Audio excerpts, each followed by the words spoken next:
Hello po, magandang pakinggan ito. Yes, the Honorable David Suarez, what is the nature of the matter in which you rise?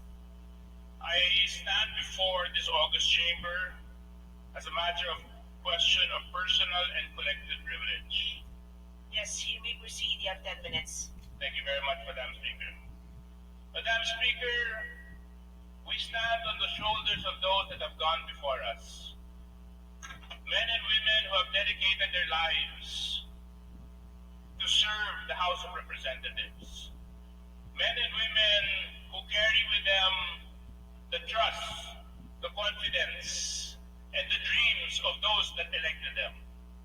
And upon these dreams and upon these trusts builds the very integrity of the House of Representatives. Tayo, mga mambabatas, ang tumatayong mga boses ng mga mamamayan sa ating bansa.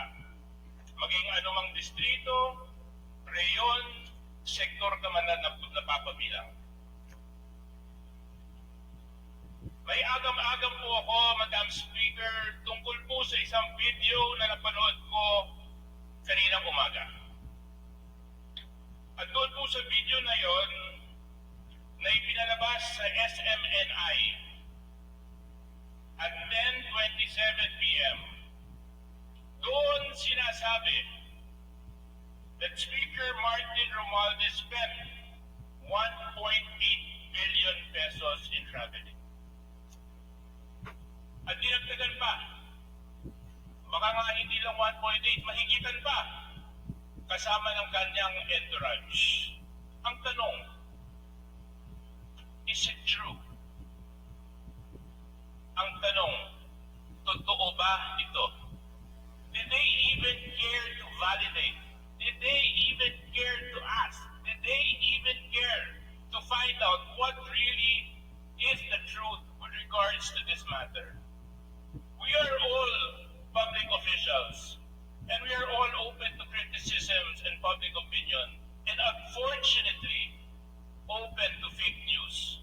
At ito pong pinalabas ng SMNI, isa po itong fake news. Hindi po ito totoo.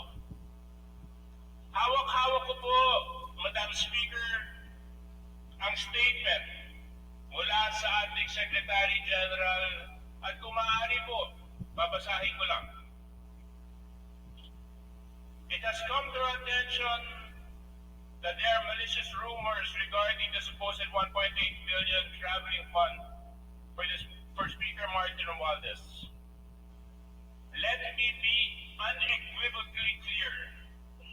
These claims are not only baseless, but are blatant attempt to spread misinformation and defame the Speaker's character. We categorically deny these false allegations and condemn in the strongest terms the propagation of such irresponsible and damaging news. This is a deliberate attack on the integrity of the House and a sad reflection to the lengths some individuals will go to undermine our democratic institutions. We demand immediate retraction and apology from those spreading those fake lies.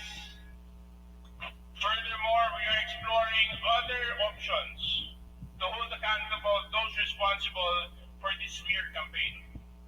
Our focus remains steadfast in serving this nation, and we will not be deterred by such underhanded tactics. Madam Speaker, a lie unchallenged attacks the very integrity of this institution. And it is necessary that we confront it with the truth. Because that is the only way we will find out that these are nothing but baseless attacks, fake news, that destroy the very integrity and dignity of the House of Representatives that we are all members of. So as I rise now, Madam Speaker, on a matter of personal and collective privilege, in the spirit of transparency transparency and accountability, I humbly request this august chamber to direct the Committee on Legislative Franchises in the exercise of its inherent oversight function to investigate this matter immediately and other similar measures pending with the committee, including this personal and collective privilege. Madam Speaker, unfortunately, we live in an environment of fake news. All of us are victims of fake news. And if we don't stand up, rise, and be heard, how will they know what the truth really is? Madam Speaker, for the time that you have given me to rise on this matter of personal and collective privilege, I would like to thank the House of Representatives. And I call on Okay, my colleagues ikat na to be natin. one in this action. So, para sa akin, talagang mind-triggering itong speech na ito. Dito na ko nakikita talaga na talagang maraming mga congressmen natin na talagang ginagawa nila yung kanilang trabaho for the good of the country, for the good of our society, for the good of everything, ano? Okay, so talaga believe din ako isang ito, ano? Okay. So ano ba talaga yung concern niya? So yung concern niya, yung